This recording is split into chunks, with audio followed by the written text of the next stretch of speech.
ಆತ್ಮೀಯ ಸ್ಪರ್ಧಾರ್ಥಿಗಳೇ, ನಾವು ನಿಮ್ಮ ನೆಚ್ಚಿನ ಡಾಕ್ಟರ್ ವೆಂಕಟರಮಣ ಸ್ವಾಮಿ ಸ್ಪರ್ಧಾತ್ಮಕ ಪರೀಕ್ಷೆಗಳ ಮಾರ್ಗದರ್ಶಕನಾಗಿ ಹಾಗೂ ಲೇಖಕನಾಗಿ ಕೆಲಸವನ್ನು ನಿರ್ವಹಿಸ್ತಾ ಇದ್ದೇನೆ.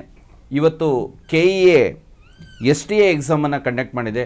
ಅದರಲ್ಲಿ 25 ವಿಜ್ಞಾನದ ಪ್ರಶ್ನೆಗಳು ಬಂದಿವೆ. ಅವನ್ನು ಯಾಕೆ ಅವೇ ಕರೆಕ್ಟ್ ಆನ್ಸರ್ ಅನ್ನೋದನ್ನು ಅನಾಲಿಸಿಸನ್ನು ಮಾಡೋಣ. ಈಗ ಒಂದೊಂದಾಗಿ ಹೋಗೋಣ. ಓಕೆ, ಮೊದಲನೇನ ತೆಗೆದುಕೊಂಡ್ರೆ,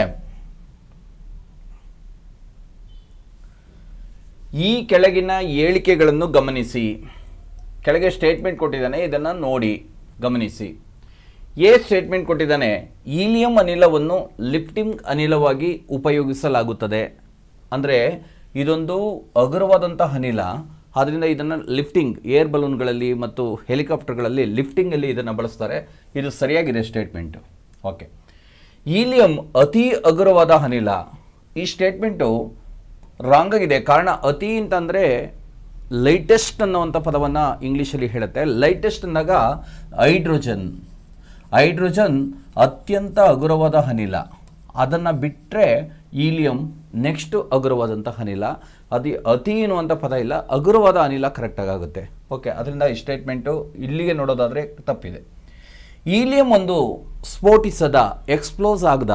ಯಾಕೆ ಹೈಡ್ರೋಜನನ್ನು ನಾವು ಪ್ಯಾರಾಚೂಟಲ್ಲಿ ಬಳಸ್ಬೋದಿತ್ತು, ಯಾಕೆ ಬಳಸ್ತಾ ಇಲ್ಲ ಹೀಲಿಯಮನ್ನೇ ಬಳಸ್ತೀವಿ ಅಂದರೆ ಇದು ಸ್ಫೋಟಕ ಆಗುವಂಥ ಸಾಧ್ಯತೆ ಇದೆ.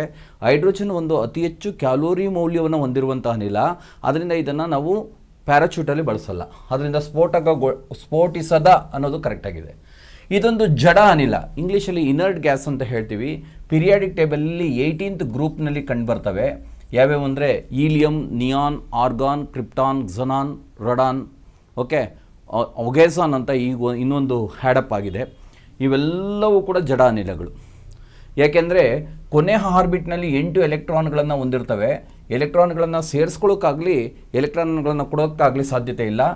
NS2 NP6 ಅನ್ನುವಂಥ ಆರ್ಡರ್ನಲ್ಲಿ ಎಲೆಕ್ಟ್ರಾನ್ಗಳು ಇರ್ತವೆ, ಜೋಡಣೆ ಆಗಿರ್ತವೆ ಕೊನೆಯಲ್ಲಿ. ಆದ್ದರಿಂದ ಎಸ್ಗೆ 2 ಎಲೆಕ್ಟ್ರಾನ್ ತುಂಬೋದಕ್ಕಾಗೋದು ಈಗ ಆಲ್ರೆಡಿ ತುಂಬಿದೆ. ಪಿಗೆ 6 ಎಲೆಕ್ಟ್ರಾನ್ಗಳನ್ನು ತುಂಬೋದಕ್ಕಾಗೋದು ಕೊನೆ ಆರ್ಬಿಟ್ನಲ್ಲಿ 6 ಎಲೆಕ್ಟ್ರಾನ್ ತುಂಬಿದೆ. ಎಲೆಕ್ಟ್ರಾನ್ ಎಕ್ಸ್ಟ್ರಾನೂ ಇಲ್ಲ, ಎಲೆಕ್ಟ್ರಾನ್ ಸೇರಿಸ್ಕೊಳ್ಳೋಕೆ ಜಾಗನೂ ಇಲ್ಲ. ಅದರಿಂದ ಇವು ರಾಸಾಯನಿಕವಾಗಿ ಜಡವಾಗಿರ್ತವೆ, ಕೆಮಿಕಲಿ ಇನ್ಯಾಕ್ಟಿವ್ ಆಗಿರ್ತವೆ. ಓಕೆ, ಈಗ ಸ್ಟೇಟ್ಮೆಂಟ್ಗಳನ್ನು ಓದಿದ್ವಿ. ಸ್ಟೇಟ್ಮೆಂಟ್ ಆಧಾರದ ಮೇಲೆ ಏನು ಕೇಳಿದ್ದಾನೆ, ಹೀಲಿಯಂ ಸಂಬಂಧಿಸಿದಂತೆ ಈ ಕೆಳಗಿನವುಗಳಲ್ಲಿ ಯಾವುದು ಸರಿ ಅಂದರೆ ಈ ಕೆಳಗಡೆ ಕೊಟ್ಟಿರುವಂಥ ಸ್ಟೇಟ್ಮೆಂಟಲ್ಲಿ ಯಾವುದು ಸರಿ. A ಮತ್ತು B ಸರಿಯಾಗಿವೆ ಮತ್ತು C ಹೇಳಿಕೆಯು A ಹೇಳಿಕೆಗೆ ಸರಿಯಾದ ವಿವರಣೆಯಾಗಿದೆ.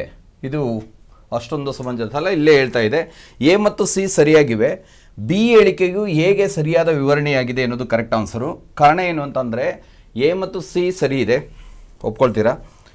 B ಹೇಳಿಕೆ ಇದೆಯಲ್ಲ, ಹೀಲಿಯಂ ಅತಿ ಹಗುರವಾದ ಅನಿಲ ಅಂತ, ಅತಿ ತೆಗೆದಾಕ್ಬಿಟ್ರೆ ಹಗುರವಾದ ಅನಿಲ, ಅದರಿಂದ ಇದನ್ನು ಏರ್ ಕ್ರಾಫ್ಟ್ಗೆ ಬಳಸ್ತಾರೆ.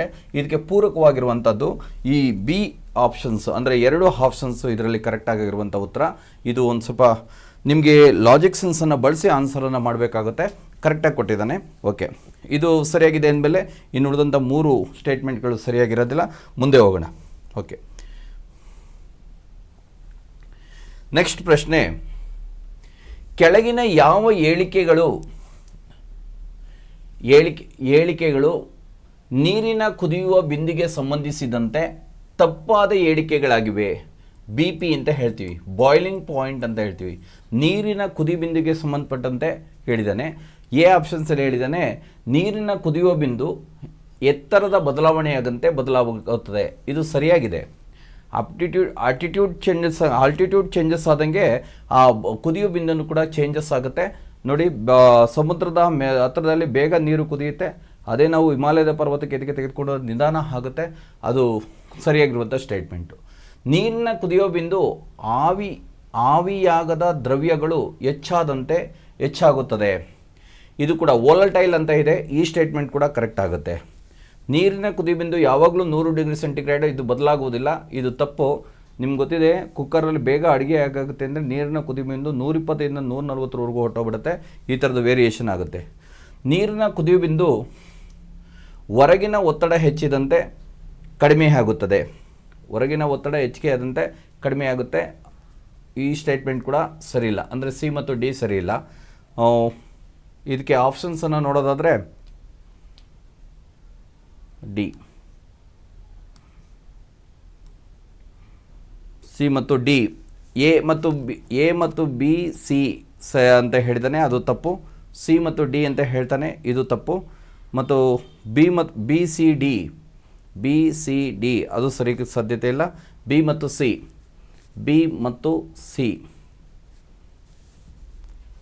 ಎ ಬಿ ಮತ್ತು ಡಿ.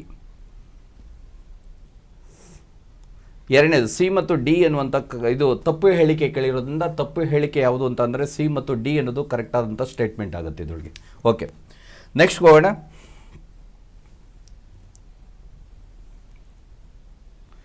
ನೆಕ್ಸ್ಟ್ 10 ಗ್ರಾಂ ಸಕ್ಕರೆಯ ದ್ರಾವಣವನ್ನು ಈ ಕೆಳಗಿನ ಯಾವ ರೀತಿ ಸಕ್ಕರೆಯನ್ನು ಕರಗಿರುವುದರಿಂದ ತಯಾರಿಸಬಹುದು. ಅವನೇನು ಹೇಳ್ತಾನೆ ಅಂದರೆ 10% ಅಂತ ಹೇಳ್ತಾನೆ. 10% ಸಕ್ಕರೆ, 10 ಗ್ರಾಂ ಸಕ್ಕರೆಯನ್ನು 1.0 ಗ್ರಾಂ ನೀರಿನಲ್ಲಿ, ತಪ್ಪಿದು ಮಾಡೋದಕ್ಕಾಗಲ್ಲ. 10 ಗ್ರಾಂ ಸಕ್ಕರೆಯನ್ನು 1 ಲೀಟರ್ ನೀರಿನಲ್ಲಿ, ಇದು ಇಲ್ಲ. 10 ಗ್ರಾಂ ಸಕ್ಕರೆಯನ್ನು 10 ಗ್ರಾಂ ನೀರಿನಲ್ಲಿ, ಆವಾಗ ಶೇಕಡ 10 ಅಂತ ಹೇಳಲ್ಲ ನಾವು. 100 ಗ್ರಾಂ ಸಕ್ಕರೆಯನ್ನು 100 ml ನಲ್ಲಿ ಕರಗಿಸಿದ್ರೆ ಇದನ್ನು ನಾವು 10 ml 10% ಆಫ್ ಶುಗರ್ ಅಂತ ಹೇಳ್ತೀವಿ ನಾವು. ಯಾವುದು ಕರಗಿಸ್ಕೊಳ್ಳುತ್ತೋ ಅದನ್ನ ಸಾಲ್ವೆಂಟ್ ಅಂತ ಹೇಳ್ತೀವಿ, ಯಾವುದು ಕರಗುತ್ತೋ ಅದನ್ನ ಸಲ್ಯೂಟ್ ಅಂತ ಕರಿತೀವಿ.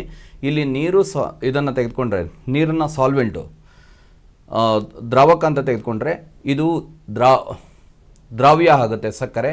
ಈಗ 10% ಮಾಡಬೇಕಾದ್ರೆ 10 ಗ್ರಾಮ್ ಸಕ್ಕರೆ 100 ml ನೀರಿನಲ್ಲಿ ಕರೆದಾಗ ಅದನ್ನ 10% ಸಕ್ಕರೆಯ ದ್ರಾವಣ ಅಂತ ಕರಿತೀವಿ. ಇದು ಕರೆಕ್ಟಾಗಿದೆ, ಅಂದರೆ ಡಿ ಆಪ್ಷನ್ಸು ಕರೆಕ್ಟಾಗಿದೆ. ಡಿ ಮಾತ್ರ ಸರಿ ಅಂದರೆ 4ನೇ ಆಪ್ಷನ್ಸು ಸರಿ ಇದೆ ಅಂತ ಅರ್ಥ ಇದು. ಓಕೆ, ಮುಂದಕ್ಕೆ ಹೋಗೋಣ. ಈ ಕೆಳಗಿನ ಸುಳಿವುಗಳನ್ನು ಆಧರಿಸಿ ರಾಸಾಯನಿಕ ಹೆಸರನ್ನು ಪತ್ತೆ ಹಚ್ಚುವುದು ಅಂತ ಇದೆ. ಓಕೆ, ಅವನು ಕ್ಲೂ ಕೊಟ್ಟಿದ್ದಾನೆ.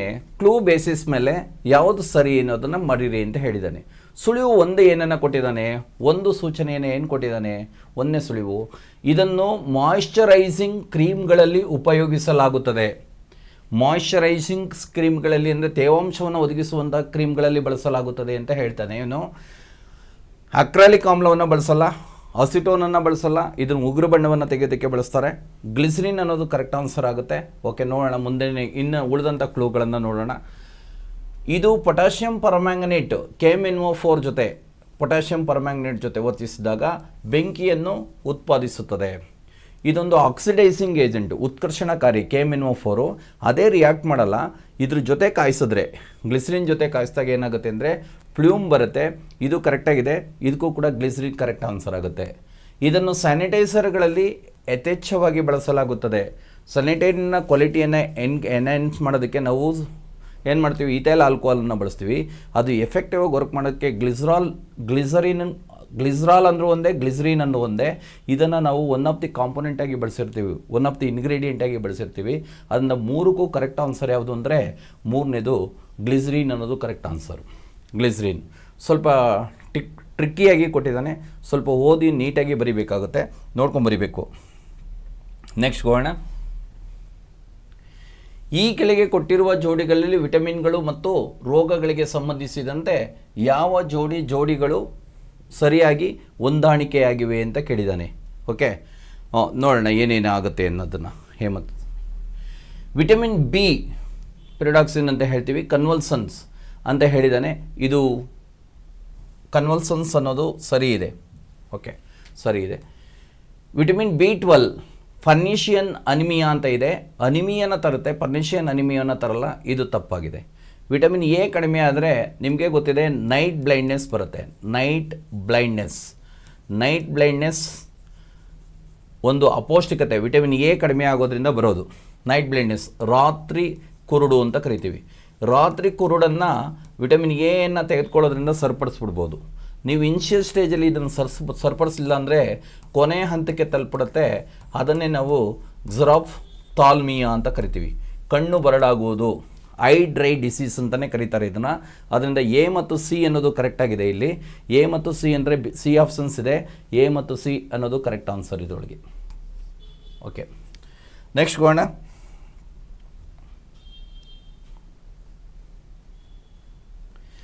ಸಸ್ಯಗಳಲ್ಲಿ ಆಹಾರವು ಆಕಾರದ ಅಂಗದಿಂದ ಉಪಯೋಗಿಸಲ್ಪಡುವ ಅಂಗಕ್ಕೆ ವರ್ಗಾವಣೆಯಾಗುವ ರೂಪ. ಅಂದರೆ ಸಸ್ಯಗಳಲ್ಲಿ ಆಹಾರ ಯಾವ ರೂಪದಲ್ಲಿ ಉತ್ಪತ್ತಿ ಆಗುತ್ತೆ, ಅದು ಒಂದರಿಂದ ಒಂದಂಗದಿಂದ ಒಂದಂಗಕ್ಕೆ ಯಾವ ರೂಪದಲ್ಲಿ ಹೋಗುತ್ತೆ ಅಂತ. ಓಕೆ, ಪ್ರೋಟೀನ್ ಸಸ್ಯಗಳಿಂದ ಉತ್ಪತ್ತಿ ಆಗುತ್ತೆ. ಸಸ್ಯಗಳಲ್ಲಿ ಆಹಾರದ ಅಂಗ ಅಲ್ಲ ಇದು. ಓಕೆ, ಪ್ರೋಟೀನ್ ಅಲ್ಲ, ಲಿಪಿಡ್ಸ್ಗಳು ಅಲ್ಲ, ಸುಕ್ರೋಸ್ ಅಲ್ಲ. ಪಿಷ್ಟ ಅನ್ನೋದು ಕರೆಕ್ಟ್ ಆನ್ಸರು. ಇಂಗ್ಲೀಷಲ್ಲಿ ಇದಕ್ಕೆ ಸ್ಟಾರ್ಚ್ ಅಂತ ಕರೀತಾರೆ. ಸ್ಟಾರ್ಚ್ ಏನಾಗುತ್ತೆ ಅಂದರೆ ಸಸ್ಯಗಳಲ್ಲಿ ಆಹಾರವನ್ನು ಸಂಗ್ರಹಿಸುವಂಥದ್ದು. ಅದೇನು ಮಾಡುತ್ತೆ ಅಂದರೆ ಅಂಗದಿಂದ ಅಂಗಕ್ಕೆ ಉಪಯೋಗಿಸಲ್ಪಡುವಂಥ ಅಂಗಕ್ಕೆ ರವಾನೆ ಆಗುವಂಥ ರೂಪ ಯಾವುದು ಅಂದರೆ ಸ್ಟಾರ್ಚ್. ಓಕೆ, ಇದನ್ನು ಅಯೋಡಿನ್ ಟೆಸ್ಟಿಂದ ಮಾಡ್ತಾರೆ. ಇದು ಸ್ಟಾರ್ಚನ್ನು ಹೊಂದಿದೆಯಾ ಅನ್ನೋದಕ್ಕೆ ಟೆಸ್ಟ್ ಮಾಡೋದಕ್ಕೆ ಅಯೋಡಿನ್ ಟೆಸ್ಟಿಂದ ಇದನ್ನು ಸಾಬೀತುಪಡಿಸ್ತಾರೆ. ಓಕೆ, ಇದು ಸಸ್ಯಗಳಲ್ಲಿ ಆಹಾರದ ಆಕಾರ ಅಂಗದಿಂದ ಉಪಯೋಗಿಸಲ್ಪಡುವ ಅಂಗಕ್ಕೆ ವರ್ಗಾವಣೆಯಾಗುವ ರೂಪ ಯಾವುದು ಅಂತ ಕೇಳಿದ್ರೆ ಸ್ಟಾರ್ಚ್. ಪಿಷ್ಟ ಅನ್ನೋದು ಕರೆಕ್ಟ್ ಆನ್ಸರ್ ಇದರೊಳಗೆ. ಮುಂದಕ್ಕೆ ಹೋಗೋಣ. ಈ ಕೆಳಗಿನವುಗಳಲ್ಲಿ ಪರಿಗಣಿಸಿ ವಾಟರ್ ಹಯಾಸಿಂತ್ ಮತ್ತು ಲಾಂಟಾನಾ, ಕ್ಯಾರೆಟ್ ಗ್ರಾಸ್, ಓಕೆ, ಡೋಡೋ, ಪೆಸೆಂಜರ್, ಪಿಜನ್ ಯಾವುದೇ ಉದ್ದೇಶವಿಲ್ಲದೆ ಅಥವಾ ಉದ್ದೇಶಪೂರ್ವಕವಾಗಿ ಪರಿಚಯಿಸಲ್ಪಟ್ಟು ಕಳೆಯಾದ ವೀಡ್ ಅಂತ ಹೇಳ್ತಾರೆ ಇಂಗ್ಲೀಷಲ್ಲಿ. ಕಳೆಯಾದ ಪ್ರಭೇದಗಳನ್ನು ಕೆಳಗಿನ ಹಾಡುಗಳಲ್ಲಿ ಬರೀರಿ ಅಂತ ಕೇಳ್ತಾರೆ. ತುಂಬ ಹಿಂದೆ ಕೊಟ್ಟಿದ್ದ ಇದನ್ನು ಕೂಡ ವೀಡಾಗಿ ಬಳಸ್ತೀವಿ ನಾವು ಇವಾಗ. ವೀಡ್ ಅದು ಕಳೆ, ನಮ್ಮ ಉಪಯೋಗಕ್ಕೆ ಬರದೇ ಇರುವಂಥದ್ದು. ಲಾಂಟಾನಾ ಅಂತಂದರೆ ರೋಸ್ವರ ಅಂತ ಕರೀತಾರೆ ಹಳ್ಳಿಗಳಲ್ಲಿ. ಫೆನ್ಸಿಂಗಲ್ಲಿ ಬಳಸ್ತಾ ಇದ್ರು ಇದನ್ನು. ಇವತ್ತು ನಾವು ಏನಕ್ಕೂ ಬಳಸ್ತಾ ಇಲ್ಲ. ಮೊದಲಿಗೆ ಆರ್ನಮೆಂಟಲ್ ಪ್ಲಾಂಟ್ ಆಗಿತ್ತಿದ್ದು, ಅಂದರೆ ಸೌಂದರ್ಯವರ್ಧಕ ಗಿಡವಾಗಿ ಬಳಸ್ತಾ ಇದ್ವಿ. ಇವತ್ತು ಅದು ಕಳೆ ಆಗಿ ಮಾರ್ಪಾಡಾಗಿದೆ. ತುಂಬ ಹಿಂದೆ FDA ಕೂಡ ಈ ಕ್ವಶನ್ಸ್ ಬಂದಿತ್ತು. ಕ್ಯಾರೆಟ್ ಗ್ರಾಸ್, ಇದು ಕೂಡ ವೀಡಾಗಿ ಬಳಸ್ತೀವಿ ನಾವು. ಇವೆರಡು ಆಪ್ಷನ್ಸು ಅಲ್ಲ. ಹಾಗಾದರೆ ಮೂರನೇದು ABC ಎನ್ನುವಂಥದ್ದು ಕರೆಕ್ಟು. ABC ಮಾತ್ರ ಅನ್ನೋದು ಕರೆಕ್ಟ್ ಆನ್ಸರು. ಈ ಮೂರನ್ನು ನಾವು ವೀಡ್, ಕಳೆಯಾಗಿ ಬಳಸ್ತೀವಿ. ಇಂಗ್ಲೀಷಲ್ಲಿ ವೀಡ್ ಅಂತ ಕರೀತಾರೆ, ಕನ್ನಡದಲ್ಲಿ ಕಳೆ ಆಗಿ ಬಳಸ್ತಾರೆ. Okay, correct answer. ನೆಕ್ಸ್ಟ್ ಹೋಗೋಣ. ಕ್ಲೋರೋಫಾರ್ಮ್ CHCl3 ಬೆಳಕಿನ ಗಾಳಿಯೊಂದಿಗೆ ಉತ್ಕರ್ಷಣೆಗೊಂಡಾಗ ಬಿಡುಗಡೆಯಾಗುವ ವಿಷ ಅನಿಲ. ಓಕೆ ನೋಡಿ, ಕ್ಲೋರೋಫಾರ್ಮ್ CHCl3 ಇದೆ. ಗಾಳಿ ಜೊತೆ ಹತ್ಕೊಂಡು ಹುಡ್ದಾಗ ಏನಾಗುತ್ತೆ ಅಂದರೆ COCl2 ಆಗುತ್ತೆ, ಪ್ಲಸ್ ಹೈಡ್ರೋಕ್ಲೋರಿಕ್ ಆ್ಯಸಿಡ್ ಬಿಡುಗಡೆ ಆಗುತ್ತೆ. ಹೈಡ್ರೋಕ್ಲೋರಿಕ್ ಆ್ಯಸಿಡ್ ಬಿಡುಗಡೆ ಆಗುತ್ತೆ, ಸರಿ. ವಿಷಾನಿಲ ಅಂತ ಕರೀತಾನೆ. ಇದನ್ನು ನಾವು ಪೋಸ್ಜಿನ್ ಅಂತ ಕರಿತೀವಿ. ಈ ಪೋಸ್ಜಿನ್ ಅನ್ನುವಂಥ ಅನಿಲವನ್ನು ಬಿಡುಗಡೆ ಮಾಡುತ್ತೆ. ನಾನು ತುಂಬ ಟೈಮ್ ಕ್ಲಾಸಲ್ಲಿ ಹೇಳ್ತಿದ್ದೀನಿ, ಕ್ಲೋರೋಫಾರ್ಮ್ ವೆರಿ ಇಂಪಾರ್ಟೆಂಟು. ಕ್ಲೋರೋಫಾರ್ಮ್ ಬಗ್ಗೆ ಕೂಡ ಗೊತ್ತಿರಲಿ. ಇದನ್ನು ಅನೆಸ್ಥೆಟಿಕ್ ಆಗಿ ಬಳಸ್ತಾರೆ. ಅನೆಸ್ಥೆಟಿಕ್ ಅಂತಂದರೆ ಪ್ರಜ್ಞಾಹೀನತೆಗಾಗಿ ಬಳಸ್ತೀವಿ. ಹರವಳಿಕೆ ಮದ್ದಾಗಿ ಇದನ್ನು ಬಳಸ್ತಾರೆ. ಪ್ರಜ್ಞಾಹೀನತೆಗೆ ಬಳಸ್ತಾರೆ, ಗೊತ್ತಿರಬೇಕು. ಎರಡನೇದು, ಇದರದು ರಾಸಾಯನಿಕ ಹೆಸರೇನು ಅಂತ ಕೇಳ್ತಾರೆ. ಟ್ರೈಕ್ಲೋರೋಮೀಥೇನ್. ಟ್ರೈಕ್ಲೋರೋಮೀಥೇನ್ 3 ಕ್ಲೋರಿನ್ ಇದೆ, ಒಂದು ಕಾರ್ಬನ್ ಇರೋದ್ರಿಂದ ಮೀಥೇನು. ಟ್ರೈಕ್ಲೋರೋಮೀಥೇನ್ ಅನ್ನೋದು ಕರೆಕ್ಟ್ ಆನ್ಸರು. ಅದಕ್ಕೆ ಅಂದರೆ ಟ್ರೈಕ್ಲೋರೋಮೀಥೇನ್ ಅನ್ನೋದು ರಾಸಾಯನಿಕ ಹೆಸರು. ಇದನ್ನು ಮಾಲಿಕ್ಯುಲರ್ ಫಾರ್ಮುಲಾ ಕೂಡ ಕೇಳ್ತಾನೆ. ಈಗ ಆಲ್ರೆಡಿ ನಿಮಗೆ ಅಲ್ಲಿದೆ CHCl3 ಇದ್ರ ಮಾಲಿಕ್ಯುಲರ್ ಫಾರ್ಮುಲಾ. PSIಗೆ ಈ ಕ್ವಶನ್ಸ್ ಕೂಡ ಕೇಳಿದ್ದ, ಗೊತ್ತಿರಬೇಕು. ಕ್ಲೋರೋಫಾರ್ಮ್ ಇದರಲ್ಲಿ ಪಾಸ್ಜಿನ್ ಅನ್ನುವಂಥ ಒಂದು ಇದನ್ನು ಉತ್ಪತ್ತಿ ಮಾಡುತ್ತೆ. ವಿತ್ ಹೈಡ್ರೋಕ್ಲೋರಿಕ್ ಆ್ಯಸಿಡ್ ಕೂಡ ಬಿಡುಗಡೆ ಆಗುತ್ತೆ. ಆದರೆ ಅನಿಲ ಅಂತ ಕೇಳಿದ್ದಾನೆ. ಅನಿಲ ಅಂದಾಗ ಪಾಸ್ಜಿನ್ ಅನ್ನೋದನ್ನ ಬರಿಬೇಕು.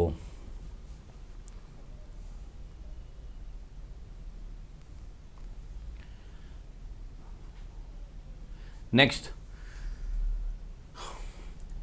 ಹೃದಯದ ಕೋಣೆಗಳ ಸಂಖ್ಯೆಯ ಆಧಾರದ ಮೇಲೆ ಕೆಲವು ಜೀವಿಗಳ ಗುಂಪನ್ನು ಸರಿಯಾದ ಗುಂಪಿನ ಆಯ್ಕೆ ಮಾಡಿರಿ ಅಂತ ಹೇಳಿದ್ದಾರೆ. ಹೃದಯದಲ್ಲಿ ಎಷ್ಟು ಚೇಂಬರ್ ಆಫ್ ಹಾರ್ಟನ್ನು ಕೊಟ್ಟಿದ್ದಾನೆ ಅವನು, ಎಷ್ಟು ಚೇಂಬರ್ ಆಫ್ ಹಾರ್ಟ್ ಇದೆ ಅನ್ನೋದ್ರ ಮೇಲೆ ಮುಂದೆ ಜೀವಿಗಳು ಕೊಟ್ಟಿದ್ದಾನೆ, ಅದು ಕರೆಕ್ಟಾಗಿದೆಯಾ ಇಲ್ವಾ ಅಂತ ಹೇಳಬೇಕು. 2 ಕೋಣೆಗಳ ಹೃದಯ ಅಂದರೆ 2 ಚೇಂಬರ್ಡ್ ಹಾರ್ಟ್ ಯಾವತ್ತರಲ್ಲಿರುತ್ತೆ, ಮೀನಿನಲ್ಲಿರುತ್ತೆ ಅಂತ ಹೇಳಿದ್ದಾನೆ. ಇದು ಕರೆಕ್ಟ್ ಇದೆ. ಆದರೆ ಮಾನವನಲ್ಲಿ ತಪ್ಪಿದೆ, ಕಪ್ಪೆನಲ್ಲಿ ತಪ್ಪಿದೆ. ಓಕೆ, 3 ಕೋಣೆಗಳ ಹೃದಯ ಇದು 3 ಕೋಣೆಗಳಲ್ಲಿ ಉಭಯಾಸಿಗಳಲ್ಲಿರುತ್ತೆ, ಇದು ಕರೆಕ್ಟ್ ಇದೆ. ಸಾಲಮಂಡರ್ ಇದು ಕೂಡ ಕರೆಕ್ಟ್ ಇದೆ. ಹಾವು ಸರೀಸೃಪಗಳಿಗೂ ಕೂಡ ಕರೆಕ್ಟ್ ಇದೆ. 4 ಕೋಣೆಗಳ ಹೃದಯ ಪಕ್ಷಿಗಳಲ್ಲಿರುತ್ತೆ, ಮಾನವನಲ್ಲಿರುತ್ತೆ, ಗೊರಿಲ್ಲಾ ಕೂಡ ಮ್ಯಾಮಲ್ಸ್ ಸಸ್ತನಿಗಳಿಗೆ ಸೇರಿದಂಥದ್ದು. ಇವೆರಡು ಕರೆಕ್ಟ್ ಇವೆ. 1 ಕೋಣೆಗಳ ಹೃದಯ ಯಾವುದೇ ಅನಿಮಲ್ನಲ್ಲಿ 1 ಕೋಣೆಗಳ ಹೃದಯ ಇರಲ್ಲ, ಆದ್ದರಿಂದ ಇದು ತಪ್ಪಾಗಿದೆ. ಹಾಗಾದರೆ ಸರಿ ಇರುವಂಥ 2 ಆಪ್ಷನ್ಸ್ ಅಂತಂದರೆ ಬಿ ಮತ್ತು ಸಿ. ಬಿ ಮತ್ತು ಸಿ ಅನ್ನೋದು 3ನೇದು ಕರೆಕ್ಟ್ ಆನ್ಸರ್ ಆಗುತ್ತೆ. ಕಾರಣ ಏನು ಅಂತಂದರೆ 3 ಕೋಣೆಗಳ ಹೃದಯ ಇರೋದು ಕಪ್ಪೆನಲ್ಲಿ, ಸಾಲಮಂಡರ್ನಲ್ಲಿ, ಹಾವಿನಲ್ಲಿ. 4 ಕೋಣೆಗಳ ಹೃದಯ ಇರೋದು ಪಕ್ಷಿಗಳಲ್ಲಿ, ಸಸ್ತನಿಗಳಲ್ಲಿ. ಅದರಲ್ಲಿ ಮಾನವ, ಗೊರಿಲ್ಲಾ ಎರಡೂ ಬರುತ್ತೆ. ಸಸ್ತನಿಗಳಲ್ಲಿ 4 ಕೋಣೆಗಳ ಹೃದಯ ಇದೆ, 4 ಚೇಂಬರ್ಡ್ ಹಾರ್ಟ್ ಇದೆ. ಓಕೆ, ಹಾಂ. ಇದರ ಆಧಾರದ ಮೇಲೆ ಗುರುತಿಸೋದು ತುಂಬ ಈಸಿ ಇದೆ. ನೀವು ಈ ಥರ ಅನಾಲಿಸಿಸ್ ಮಾಡಿಕೊಂಡ್ರೆ ಆನ್ಸರ್ ಯಾವುದು ಅಂತ ನೇರವಾಗಿ ಹೋಗೋದಕ್ಕೆ ಹೆಲ್ಪ್ ಆಗುತ್ತೆ. ನೀವು ಒಂದನ್ನು ನೋಡಿ ಇನ್ನೊಂದು ಈ ಥರ ಆದಾಗ ಗೊಂದಲ ಆಗ್ಬಿಡ್ತೀರ. 2 ಕೋಣೆಗಳ ಹೃದಯ ಇದೆ, ಮೊದಲನೇ ಆಪ್ಷನ್ ಸರಿ ಇದೆ, ಇದನ್ನು ಟಿಕ್ ಮಾಡಿದ್ರೆ ಹೋಗ್ಬಿಡುತ್ತದು. ನೋಡಿ ಬರೀಬೇಕು. 3 ಕೋಣೆಗಳ ಹೃದಯ ಇದೆ, ಉಳಿದಂಥ 2 ಜೀವಿಗಳಲ್ಲೂ ಇದೆಯಾ ಅನ್ನೋದನ್ನು ಚೆಕ್ ಮಾಡ್ಕೋಬೇಕಾಗುತ್ತೆ. 4 ಕೋಣೆಗಳ ಹೃದಯ ಮೊದಲನೇ ಆಪ್ಷನ್ ಸರಿ ಇದೆ, ಉಳಿದಂಥ 2 ಆಪ್ಷನ್ಸ್ಗಳನ್ನು ಚೆಕ್ ಮಾಡ್ಕೋಬೇಕಾಗುತ್ತೆ. ಇದರಲ್ಲಿ 3 ಆಪ್ಷನ್ಸ್ಗಳು ರಾಂಗ್ ಇದೆ. ಆದ್ದರಿಂದ ತುಂಬ ಕೇರ್ಫುಲ್ಲಾಗಿ ಬರೀಬೇಕು ಅಂತಂದರೆ ಈ ಥರ ಟಿಕ್ ಮಾಡ್ಕೊಳ್ಳೋದ್ರಿಂದ ರೈಟ್ ಆನ್ಸರ್ಗೆ ನೇರವಾಗಿ ಹೋಗೋದಕ್ಕೆ ಹೆಲ್ಪ್ ಆಗುತ್ತೆ. ಈ ಥರ ಅನಾಲಿಸಿಸ್ ಮಾಡಿಕೊಂಡ್ರೆ ನಿಮಗೆ ಕರೆಕ್ಟ್ ಆನ್ಸರ್ನ ಬರೆಯೋದಕ್ಕೆ ಹೆಲ್ಪ್ ಆಗುತ್ತೆ. ನೆಕ್ಸ್ಟ್ ಕ್ವಶನ್ಸ್ಗೆ ಹೋಗೋಣ. ಈ ಕೆಳಗೆ ನೀಡಲಾದ ಮಾನವನ ಜೀರ್ಣಕ್ರಿಯೆಯ ಹಂತಗಳನ್ನು ಅನುಕ್ರಮವಾಗಿ ಬರೆಯಿರಿ ಅಂತ ಹೇಳಿದ್ದಾನೆ. ಮಾನವನ ಜೀರ್ಣಕ್ರಿಯೆಯ ಹಂತಗಳನ್ನು ಕೊಟ್ಟಿದ್ದಾನೆ. ಹಂತಗಳನ್ನು ಸೀಕ್ವೆನ್ಸಲ್ ಆರ್ಡರ್ನಲ್ಲಿ ಬರೆಯಿರಿ, ಯಾವುದಾದ್ಮೇಲೆ ಯಾವುದಿರುತ್ತೆ ಅಂತ. ಓಕೆ, ಇಂಗ್ಲೀಷಲ್ಲಿ ತುಂಬ ಈಸಿ ಆಗಿಬಿಡುತ್ತೆ, ಆದರೆ ಕನ್ನಡದಲ್ಲಿ ಕೊಟ್ಟಿದ್ದಾನೆ ಇವನು. ಕನ್ನಡದಲ್ಲಿ ನೋಡೋಣ. ಈರುವಿಕೆ, ಜೀರ್ಣಿಸುವಿಕೆ, ಸ್ವಾಂಗೀಕರಣ, ಹೊರಹಾಕುವಿಕೆ, ಸ್ವೀಕರಿಸುವಿಕೆ ಅಂತ ಹೇಳ್ತಾರೆ. 1ನೇದು ಸ್ವೀಕರಿಸುವಿಕೆ, ಇಂಜೆಷನ್ ಅಂತ ಹೇಳ್ತೇವೆ ಕನ್ನಡದೊಳಗೆ. ಇಂಜೆಷನ್ ತೆಗೆದುಕೊಂಡಂಥ ಆಹಾರ ಏನಾಗಬೇಕು, ಡೈಜೆಷನ್. ಇದು 2ನೇದು, ಡೈಜೆಷನ್ ಜೀರ್ಣವಾಗುವಿಕೆ ಆಗಬೇಕು. 3ನೇದು ಏನಾಗಬೇಕು ಅಂತಂದರೆ ಅದರಲ್ಲಿರುವಂಥ ಪೋಷಕಾಂಶಗಳು ಹೀರಲ್ಪಡಬೇಕು. ಹೀರಲ್ಪಟ್ಟಂಥ ಪೋಷಕಾಂಶಗಳು ರಕ್ತಕ್ಕೆ ಸೇರಬೇಕು. ರಕ್ತಕ್ಕೆ ಎಲ್ಲವೂ ನಾವು ತಿನ್ನಂಥ ಆಹಾರ ಸಂಪೂರ್ಣವಾಗಿ 100ಕ್ಕೆ 100ರಷ್ಟು ಜೀರ್ಣ ಆಗಲ್ಲ. ಒಂದಷ್ಟು ಇದನ್ನು ದೇಹದ ಮೂಲಕ ಹೊರಗಡೆಗೆ ಹಾಕ್ತೀವಿ. ಇದನ್ನು ಇಂಗ್ಲೀಷಲ್ಲಿ ಫಿಕಲ್ ಮ್ಯಾಟರ್ ಅಂತ ಕರಿತೀರಾ, ಕನ್ನಡದಲ್ಲಿ ಮಲದ ರೂಪದಲ್ಲಿ ಹೊರಗಡೆಗೆ ಹಾಕ್ತೀವಿ. ಇದು 5ನೇ ಆಪ್ಷನ್ಸ್ ಆದರೆ ಕರೆಕ್ಟ್ ಆಗುತ್ತೆ. ಇದು ತುಂಬ ಈಸಿ. ಇಂಜೆಷನ್, ಡೈಜೆಷನ್, ಅಬ್ಸಾರ್ಪ್ಷನ್, ಅಸಿಮಿಲೇಷನ್ಸ್, ಎಜೆಷನ್ ಅನ್ನೋಂಥ ಇಂಗ್ಲೀಷಲ್ಲಿ ತುಂಬ ಆರ್ಡರ್ನಲ್ಲಿ ಕರೆಕ್ಟಾಗಿರುತ್ತೆ. ಈಗ ನೋಡೋಣ.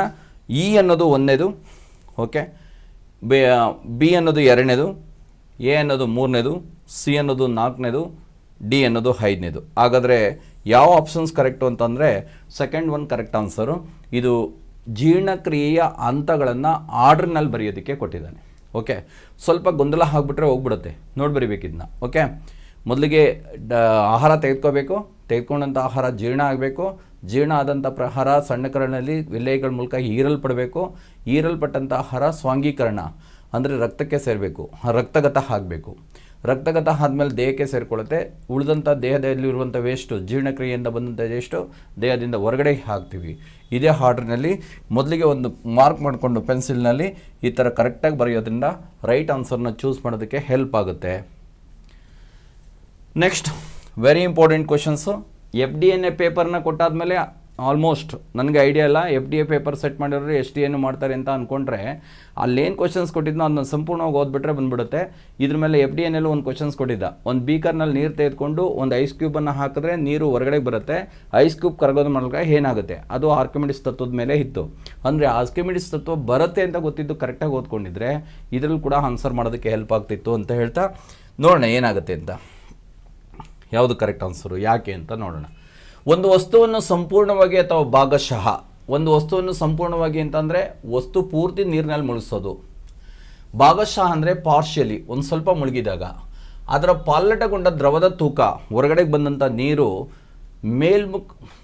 ಮೇಲ್ಮುಖ ಬಲವನ್ನು ಅನುಭವಿಸುತ್ತದೆ. ನೀರು ಹೊರಗಡೆ ಬರೋದ್ರ ಜೊತೆಗೆ ಅದರ ದ್ರವ ಹೊರಗಡೆ ಬರೋದ್ರ ಜೊತೆಗೆ ಮೇಲ್ಮುಖ ಬಲವನ್ನು ಅನುಭವಿಸುತ್ತದೆ ಅಂತ ಕೇಳಿದ್ದಾನೆ. ಇದು ಆರ್ಕಿಮಿಡಿಸ್ನ ತತ್ವ.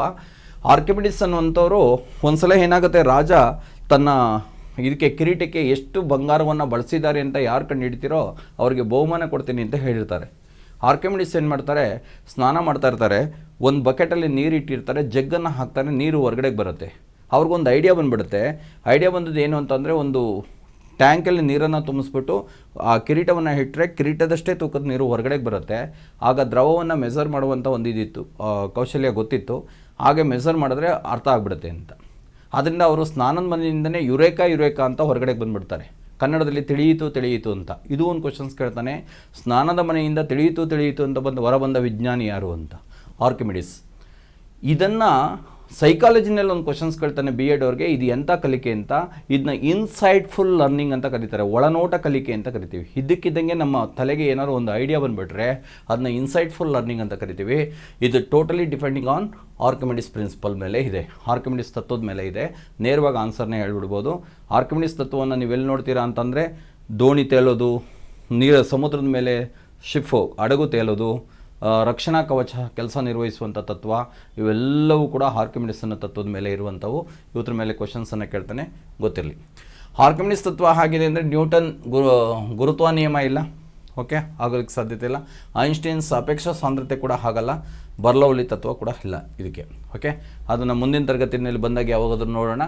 ಈಗ ಆರ್ಕಿಮಿಡಿಸ್ ತತ್ವದ ಮೇಲೆ ಈ ಸಂಪೂರ್ಣವಾದಂಥ ಸ್ಟೇಟ್ಮೆಂಟ್ ಇದೆ, ಓಕೆ. ನೆಕ್ಸ್ಟ್ ಹೋಗೋಣ. ಅರ್ಥ ಮಾಡ್ಕೊಳ್ತಾ ಇದ್ದೀನಂತ ಅಂದ್ಕೊಳ್ತೀನಿ. ಮುಂದೆ ಹೋಗೋಣ, ಓಕೆ. ಈ ಕೆಳಗಿನ ಹೇಳಿಕೆಗಳನ್ನು ಪರಿಗಣಿಸಿ ಅಂತ 2 ಹೇಳಿಕೆಗಳನ್ನು ಕೊಟ್ಟಿದ್ದಾನೆ. ಆ 2 ಹೇಳಿಕೆಗಳನ್ನು ಓದ್ಕೊಂಡು ಯಾವುದು ಸರಿ ಇದೆ ಯಾವುದು ಸರಿ ಇಲ್ಲ ಮೊದಲಿಗೆ ನೋಡ್ಕೊಳ್ಳೋಣ. ಉದ್ದವಾದ ವಾಹಕದ ತಂತಿಗಳು ಮತ್ತು ಚಿಕ್ಕದಾದ ವಾಹಕದ ತಂತಿಗಳಿಂದ ಹೆಚ್ಚು ಪ್ರತಿರೋಧಿಸುವಂತ ಹೊಂದಿರುತ್ತದೆ ಅಂತ ಇದೆ. ಇದು ಕರೆಕ್ಟಾಗಿದೆ, ಓಕೆ. ವಾಹಕ ತಂತಿಯ ಪ್ರತಿರೋಧವು ಅದರ ಉದ್ದಕ್ಕೆ ವಿಲೋಮಾನುಪಾತದಲ್ಲಿ ಇರುತ್ತದೆ ಅಂತ ಕೇಳಿದ್ದಾನೆ. ಇದು ನೇರ ಅನುಪಾತದಲ್ಲಿರುತ್ತದೆ. ನೇರ ಅನುಪಾತದಲ್ಲಿರುತ್ತದೆ. ನೇರ ಅನುಪಾತ ಅಂದರೆ ಏನು ಅಂತಂದರೆ, ಈಗ ಈಕ್ವಲಿಂದ ಈ ಕಡೆಗೆ ಇದನ್ನ ಜಾಸ್ತಿ ಮಾಡಿದ್ರೆ ಇದು ಕೂಡ ಜಾಸ್ತಿ ಆಗುತ್ತೆ, ಇದನ್ನ ಕಡಿಮೆ ಮಾಡಿದ್ರೆ ಇದು ಕೂಡ ಕಡಿಮೆ ಆಗುತ್ತೆ. ಆ ಥರ ಇದ್ದರೆ ನೇರ ಅನುಪಾತ ಅಂತ. 2 ಸಮ ಇದ್ದರೆ ಅದನ್ನು ನೇರ ಅನುಪಾತ ಅಂತ ಹೇಳ್ತೀವಿ. ವಿಲೋಮಾನುಪಾತ ಅಂದರೆ ಏನು ಅಂದರೆ, ಒಂದು ಜಾಸ್ತಿ ಮಾಡಿದ್ರೆ ಇನ್ನೊಂದು ಕಡಿಮೆ ಆಗುತ್ತೆ, ಇನ್ನೊಂದು ಜಾಸ್ತಿ ಮಾಡಿದ್ರೆ ಇನ್ನೊಂದು ಕಡಿಮೆ ಆಗುತ್ತೆ. ಆ ಥರದನ್ನ ವಿಲೋಮಾನುಪಾತ ಅಂತ ಕರೀತಾರೆ, ಓಕೆ. 2ನೇ ಸ್ಟೇಟ್ಮೆಂಟು ತಪ್ಪಾಗಿದೆ, ನೇರ ಅನುಪಾತ ಅನ್ನೋದು ಕರೆಕ್ಟು. ಹಾಗಾದರೆ ಮೊದಲನೇ ಸ್ಟೇಟ್ಮೆಂಟ್ ಸರಿ ಇದೆ ಅಂತ ಆಯಿತು. 1ನೇ ಹೇಳಿಕೆ ಸರಿ ಇದೆ ಅಂತ ಎಲ್ಲಿದೆ? 1ನೇ ಹೇಳಿಕೆ ಸರಿ ಇದೆ, ಆದರೆ 2ನೇ ಹೇಳಿಕೆ ತಪ್ಪಾಗಿದೆ. ಇದು ಕರೆಕ್ಟ್ ಆನ್ಸರ್ ಆಗುತ್ತೆ, ಓಕೆ. ಸರಿಯಾಗಿಲ್ಲ, ಓಕೆ. 2ನೇ ಹೇಳಿಕೆ ತಪ್ಪಾಗಿದೆ, ಸರಿಯಾಗಿದ್ದು ಇದೆ. ಎರಡು ಸಾಧ್ಯತೆ ಇಲ್ಲ. 3ನೇದು ಕರೆಕ್ಟ್ ಆನ್ಸರು, ಕಾರಣ ಇದು ಕರೆಕ್ಟಾಗಿದೆ. ಉದ್ದದ ವಾಹಕದ ತಂತಿಗಳು ಚಿಕ್ಕ ವಾಹಕದ ತಂತಿಗಳಿಗಿಂತ ಹೆಚ್ಚಿನ ಪ್ರತಿರೋಧವನ್ನು ಹೊಂದಿರುತ್ತದೆ, ಓಕೆ. ಇದು ನೇರವಾಗಿರುವಂಥದ್ದು, ಅದರಿಂದ ಇದು ಕರೆಕ್ಟಾಗಿ ಆಗಿರುವಂಥ ಸ್ಟೇಟ್ಮೆಂಟು. 1ನೇ ಹೇಳಿಕೆ ಸರಿಯಾಗಿದೆ, 2ನೇ ಹೇಳಿಕೆ ತಪ್ಪಾಗಿದೆ.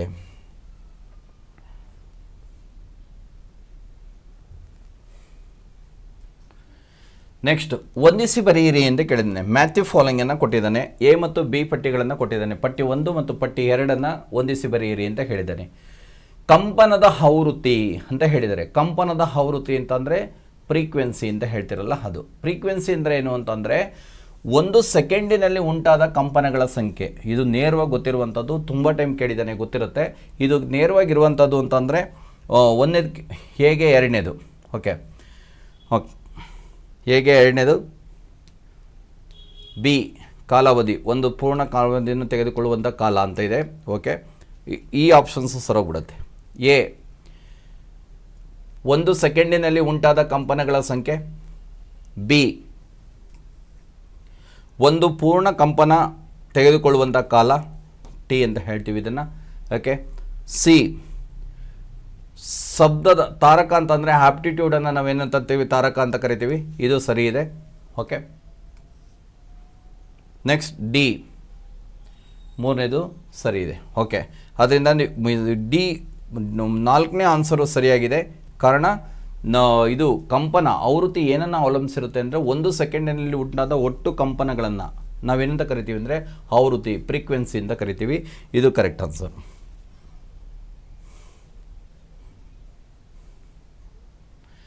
ಓಕೆ. ಒಬ್ಬ ನುರಿತ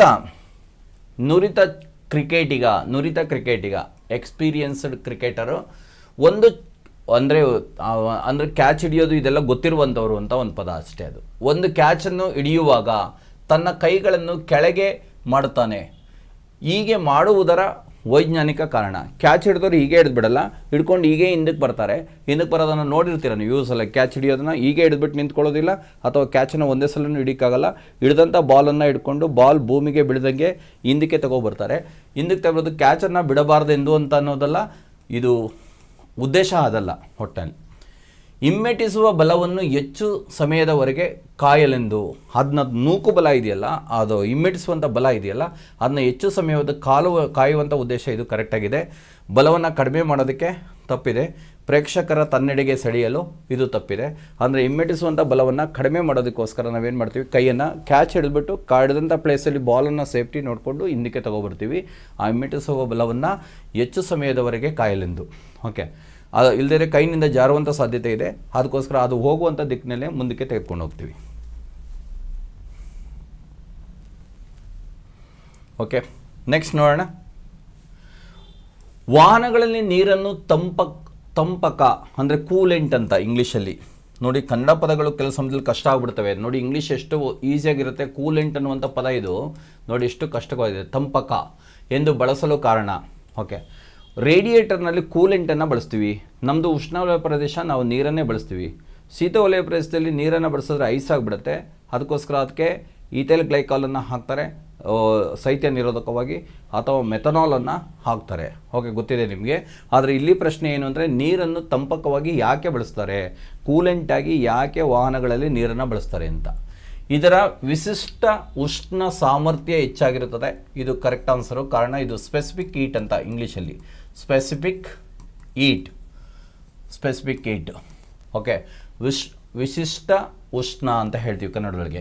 ಸಾಮರ್ಥ್ಯ ಹೆಚ್ಚಾಗಿರುತ್ತೆ. ನೀರಿನದು ಸ್ಪೆಸಿಫಿಕ್ ಹೀಟ್ ಹೇಗೆ ಅಂತಂದರೆ, ಅದು ಹೆಚ್ಚಿಗೆ ಶಾಖ ಕೊಟ್ಟರು ನಿಧಾನವಾಗಿ ಹೀಟ್ ಆಗ್ತಾ ಹೋಗುತ್ತೆ, ಆಮೇಲೆ ನಿಧಾನವಾಗಿ ಕೂಲ್ ಆಗ್ತಾ ಹೋಗ್ಬಿಡುತ್ತೆ. ಇದು ರೇಡಿಯೇಟರ್ಗೆ ಹೆಲ್ಪ್ ಆಗುತ್ತೆ. ಅದಕ್ಕೋಸ್ಕರ ಕಂಡಕ್ಟರ್ ಅಲ್ಲ, ಕಂಡಕ್ಟರ್ ಆಗಿದ್ರೆ ಹೀಟ್ ಅಬ್ಸರ್ವ್ ಮಾಡ್ಕೊಂಡು ಅದು ಜಾಸ್ತಿ ಹೀಟ್ ಆಗಿಬಿಡ್ತಾಯಿತ್ತು. ಕಡಿಮೆ ಮಾಡೋದಕ್ಕಂತೂ ಹಲ್ವೇ ಅಲ್ಲ, ಉಷ್ಣ ಕಡಿಮೆ ಮಾಡೋದಕ್ಕಲ್ಲ. ಓಕೆ, ಹೀಟನ್ನು ಅಬ್ಸರ್ವ್ ಮಾಡೋದಕ್ಕೆ ಉದ್ದೇಶ ಅದಲ್ಲ ಒಟ್ಟಿನಲ್ಲಿ.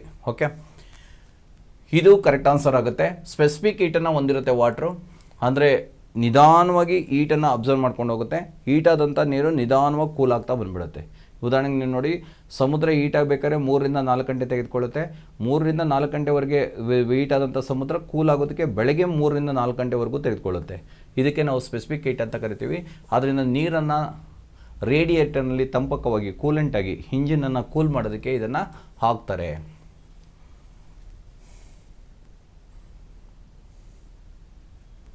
ಓಕೆ, ನೆಕ್ಸ್ಟ್ ಹೋಗೋಣ. ಡಿಸೆಂಬರ್ 25ರಂತೆ ಭಾರತ ಮತ್ತು ಕರ್ನಾಟಕ ರಾಜ್ಯದಲ್ಲಿರುವ ರಾಮ್ಸಾರ್ ತಾಣಗಳ ಒಟ್ಟು ಸಂಖ್ಯೆಯ ಕ್ರಮವಾಗಿ. ರಾಮ್ಸಾರ್ ತಾಣಗಳು ಎಲ್ಲೆಲ್ಲಿ ಕೇಳಿದ್ದಾನೆ, ಮೊದಲಿಗೆ ಭಾರತ ಕೊಟ್ಟಿದ್ದಾನೆ. ಭಾರತದಲ್ಲಿ ಒಟ್ಟು ಎಷ್ಟು, ಕರ್ನಾಟಕದಲ್ಲಿ ಇಷ್ಟು.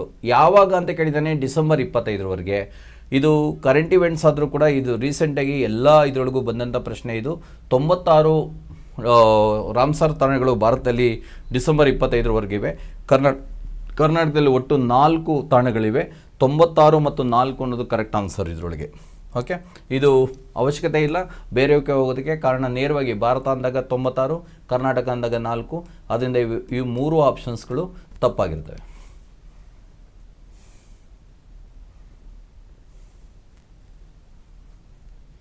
ಓಕೆ, ಪಟ್ಟಿ 1 ಮತ್ತು ಪಟ್ಟಿ 2ರ ಜೊತೆ ಹೊಂದಿಸಿ ಮತ್ತು ಕೆಳಗೆ ನೀಡಿರುವ ಆಯ್ಕೆಗಳಿಂದ ಸರಿಯಾದ ಉತ್ತರವನ್ನು ಬರೆಯಿರಿ ಅಂತ ಇದೆ.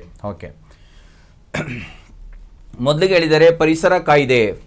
ಎ ಪಟ್ಟಿನಲ್ಲಿ ಪರಿಸರ ಕಾಯ್ದೆಗಳನ್ನು ಕೊಟ್ಟಿದ್ದಾನೆ. ಬಿ ಪಟ್ಟಿನಲ್ಲಿ ಕಾಯ್ದೆಗಳು ಆರಂಭವಾದ ವರ್ಷಗಳನ್ನು ಕೊಟ್ಟಿದ್ದಾನೆ. ನೋಡೋಣ. ಮೊನ್ನೆದು ಪರಿಸರ ಕಾಯ್ದೆ ಯಾವಾಗ ಜಾರಿಗೆ ಬಂತು ಅಂತ ಹೇಳಿದ್ದಾನೆ. 1986ರಲ್ಲಿ ಜಾರಿಗೆ ಬಂತು. ಅಂದರೆ ಎ ಅಂದರೆ 1. ಓಕೆ, ಸರಿ, ಎ ಅಂದರೆ 3, ಎ ಅನ್ನೋದು 3. ಓಕೆ, ನೆಕ್ಸ್ಟು ವಾಯು ಮಾಲಿನ್ಯ ನಿಯಂತ್ರಣ ಕಾಯ್ದೆ ಯಾವಾಗ ಜಾರಿಗೆ ಬಂತು ಅಂತ ಕೇಳಿದ್ದಾನೆ. ಅಂದರೆ ಬಿ ಅನ್ನೋದು 4ಕ್ಕೆ ಆನ್ಸರ್ ಕರೆಕ್ಟ್ ಆಗಿದೆ.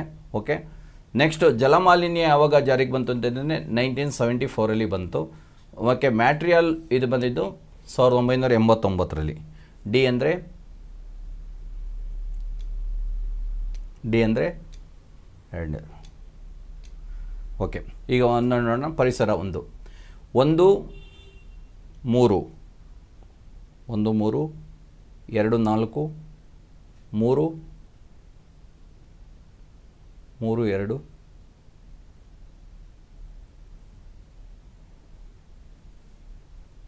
3 2 D1.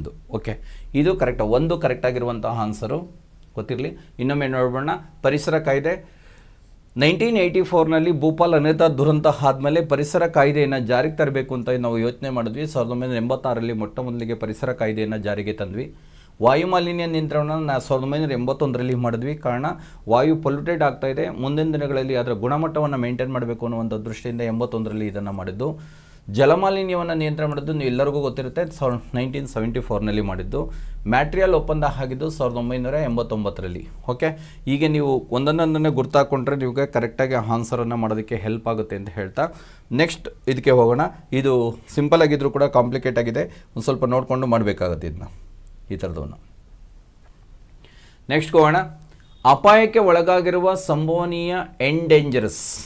ಅವನೇನು ಹೇಳ್ತಾನೆ ಅಂತಂದರೆ ಎಂಡೇಂಜರಸ್ ಅನಿಮಲ್ಸ್ ಅಂತ ನಾವು ಹೆಂಗೆ ಮಾಡ್ತೀವಿ, ಭಯದಲ್ಲಿರುವ ಥ್ರೆಟ್ನಿಂಗ್ ಇರುವಂಥವು ಎಷ್ಟು, ವಲ್ನರಬಲ್ ಎಷ್ಟು ಅನ್ನೋದನ್ನು ಜೀವಿಗಳ ದತ್ತಾಂಶಗಳನ್ನು ಪಟ್ಟಿಯಲ್ಲಿ ಸಂಸ್ಥೆ ಯಾವುದು ಅಂತ. WWF ಅಂತ ಹೇಳ್ತಾನೆ, WWF ಮಾಡಲ್ಲ, MAB ಮಾಡಲ್ಲ, JFC ಮಾಡಲ್ಲ, IUCN ಅನ್ನೋದು correct answer. International union ಕನ್ವರ್ಜೇಷನ್ಸ್ Nations ಅನ್ನೋದು ಕರೆಕ್ಟ್ ಆನ್ಸರ್. ನೇಚರ್ ಅನ್ನೋದು ಕರೆಕ್ಟ್ ಆನ್ಸರು. ಓಕೆ, ಇದರ ಆಧಾರದ ಮೇಲೆ ಎಂಡೇಂಜರಸ್ ಯಾವುದು, ಥ್ರೆಟ್ನಿಂಗಲ್ಲಿ ಇರೋದು ಯಾವುದು, ವಲ್ನರಬಲ್ ಗ್ರೂಪಲ್ಲಿ ಇರೋದು ಯಾವುದು ಅನ್ನೋದನ್ನು ಸೂಚಿಸುತ್ತೆ. IUCN ಅನ್ನೋದು ಕರೆಕ್ಟ್ ಆನ್ಸರ್. IUCN ಅನ್ನೋದು ಕರೆಕ್ಟ್ ಆನ್ಸರ್ ಇದರಲ್ಲಿ. ನೆಕ್ಸ್ಟ್, ಚರಂಡಿಯಲ್ಲಿ ಕೊಳಚೆ ನೀರಿನಲ್ಲಿ ಜೈವಿಕ ವಿಘಟನೆ ಹೊಂದಬಹುದಾದಂಥ ಸಾವಯವ ವಸ್ತುಗಳು ಎಷ್ಟಿವೆ ಎಂಬುದು ಇದರಿಂದ ಅಳತೆ ಮಾಡುವುದರ ಮೂಲಕ ಅಂದಾಜಿಸಬಹುದು. ಅಂದರೆ ಕೊಳಚೆ ನೀರಿನಲ್ಲಿ ಜೈವಿಕ ವಿಘಟನೆ ಹೊಂದಬಹುದಾದಂಥ ಸಾವಯವ ವಸ್ತುಗಳು ಎಷ್ಟಿದೆ, ಅಂದರೆ ವಿಘಟನೆಗೆ ಬಯೋಡಿಗ್ರೇಡೇಬಲ್ ಆಗಿರುವಂಥ ವಸ್ತುವಿನ ಕಂಡುಹಿಡಿಯೋದಕ್ಕೆ ಏನನ್ನು ಬಳಸ್ತೀವಿ ಅಳತೆಗೋಲಾಗಿ ಅಂತ ಕೇಳಿದ್ದಾನೆ. ನೋಡೋಣ. ಈಗ ಮೊದಲನೇ ಆಪ್ಷನ್ಸ್ ಕೇಳಿದ್ದೇನೆ, ಸಾವಯವ ವಸ್ತುವಿನ ಸಾಂದ್ರತೆ, ಇದು ಕೌಂಟ್ಗೆ ಬರಲ್ಲ, ತಪ್ಪಿದು. ತೇಲುವ ವಸ್ತುವಿನ ಸಾಂದ್ರತೆ, ಇದು ತಪ್ಪು. ಇದು ವಸ್ತುವಿನ ಕರಗುವಿಕೆ, ಇದು ತಪ್ಪು. BOD ಅಂತ ಹೇಳ್ತೀವಿ, ಬಯಾಲಜಿಕಲ್ ಆಕ್ಸಿಜನ್ ಡೆಫಿಸಿಟ್, ಇದು ಕೂಡ FDAಗೆ ಕ್ವಶನ್ಸ್ ಬಂದಿತ್ತು. ಜೀವ ರಾಸಾಯನಿಕ ಆಮ್ಲಜನಕದ ಬೇಡಿಕೆ ಆದಮೇಲೆ, ಓಕೆ, ಡಿಮಾಂಡ್ನ ಆಧಾರದ ಮೇಲೆ ನಾವು ಇದನ್ನು ಡಿಸೈಡ್ ಮಾಡ್ತೀವಿ. 4th one correct answer. BOD ಅನ್ನೋದು ಕರೆಕ್ಟ್ ಆನ್ಸರ್. ನೆಕ್ಸ್ಟ್, ನೆಲದ ವಾತಾವರಣದಿಂದ ಮೇಲ್ಭಾಗದಲ್ಲಿ ಇರುವ ಗಾಳಿಯ ಕಾಲಮ್ನಲ್ಲಿ ಇರುವ ಓಝೋನ್ ಪದರದ ದಪ್ಪವನ್ನು ಇದರಿಂದ ಅಳೆಯಲಾಗುತ್ತದೆ. ಇದನ್ನು KS ಕೂಡ ಕೊಟ್ಟಿದ್ದ. ದ ಥಿಕ್ನೆಸ್ ಆಫ್ ದಿ ಓಝೋನನ್ನು ಯಾವುದರಿಂದ ಅಳಿತಾರೆ ಅಂತ. ಓಝೋನ್ ಪದರದ ದಪ್ಪವನ್ನು ಯಾವುದರಿಂದ ನಿರ್ಧರಿಸ್ತಾನೆ ಅಂತ. ಡಮನ್ ಯೂನಿಟ್ ಅಂತ ಹೇಳಿದರೆ ತಪ್ಪು. ಡಾಪ್ಸಾನ್ ಯೂನಿಟ್ ಅಂತ ಇದೆ, ಇದು ಕರೆಕ್ಟ್. ಇದು ಡಾಪ್ಸಾನ್ ಯೂನಿಟ್ನಲ್ಲಿ ಇದನ್ನು ಹೇಳ್ತೀವಿ. ಮುಂದಿನ ದಿನಗಳಲ್ಲಿ ಮೂಲಮಾನ ಕೂಡ ಕೊಡ್ಬೋದು, ಇದನ್ನು ಮಿಲಿಮೀಟರ್ನಲ್ಲಿ ಅಳಿತಾರೆ. ಓಕೆ, ಓಝೋನ್ ಆಗಿದೆಯಾ, ಅದರ ಥಿಕ್ನೆಸ್ ಎಷ್ಟಿದೆ ಅನ್ನೋದನ್ನು ಅಳಿಯೋದಕ್ಕೆ ಇದನ್ನು ಮಾಡ್ತೀನಿ. ಡಾಲ್ಟನ್ ಯೂನಿಟ್, ಇದು ಕೂಡ ತಪ್ಪು, ಇದು ಕೂಡ ತಪ್ಪು. ನೆಕ್ಸ್ಟ್, ಡೈಲೇಷನ್ ಯೂನಿಟ್, ಇದು ಕೂಡ ತಪ್ಪು. ಡಾಪ್ಸಾನ್ ಯೂನಿಟನ್ನು ನಾವು ಏನಕ್ಕೆ ಬಳಸ್ತೀವಿ ಅಂದರೆ ಥಿಕ್ನೆಸ್ ಆಫ್ ದಿ ಓಝೋನನ್ನು ಮಾಡೋದಕ್ಕೆ ಬಳಸ್ತೀವಿ. ಓಝೋನ್ನ ದಪ್ಪವನ್ನು ನಿರ್ಧರಿಸುವಂಥ ಸ್ಕೇಲ್ ಇದು, ಅದನ್ನೇ ಕನ್ನಡದಲ್ಲಿ ಯೂನಿಟ್ ಅಂತ ಕೊಟ್ಬಿಟ್ಟಿದ್ದಾನೆ, ಸ್ಕೇಲ್. ಓಕೆ, ಇಂಗ್ಲೀಷಲ್ಲಿ ಓದಬೇಕು ನೋಡಿ. ಈ ಥರ ಕನ್ಫ್ಯೂಷನ್ ಆದಾಗ ನಿಮ್ಗೆ ಏನು ಮಾಡಬೇಕು ಅಂದರೆ ಇಂಗ್ಲೀಷಲ್ಲಿ ಓದಬೇಕು. ಇಲ್ಲದೆ ಏನು ಮಾಡ್ತಾನೆ ಅಂತಂದರೆ ಈ ಥರ ರೈಮಿಂಗ್ ವರ್ಡನ್ನು ಕೊಟ್ಬಿಟ್ಟು ನಿಮಗೆ ಕನ್ಫ್ಯೂಷನ್ನ ಮಾಡಿಬಿಡ್ತಾನೆ. ಮುಂದಿನ ದಿನಗಳಲ್ಲಿ ಯೂನಿಟ್ ಕೂಡ ಕೇಳ್ಬೋದು, ಮೂಲಮಾನ ಕೂಡ ಕೇಳ್ಬೋದು. ಮೂಲಮಾನ MM, ಇದು ಸ್ಕೇಲ್, ಇದು ಕನ್ನಡದಲ್ಲಿ ಯೂನಿಟ್ ಅಂತ ಬಂದುಬಿಟ್ಟಿದೆ, ಅಲ್ಲಿ ಯೂನಿಟ್ ಅಂತ ಇರುತ್ತೆ. ಅದರಿಂದ ಏನಾಗುತ್ತೆ, ಇಂಗ್ಲೀಷಲ್ಲಿರೋ ಪದ ಯೂನಿಟ್ ಅಂತಲೇ ಬರೆದುಬಿಟ್ಟಿದ್ದಾರೆ. ಆ್ಯಕ್ಚುಲಿ ಈ ಸ್ಕೇಲಿಂದ ಅಳಿತೀವಿ, ಡಾಪ್ಸಾನ್ ಸ್ಕೇಲಿಂದ ಅಳಿತೀವಿ.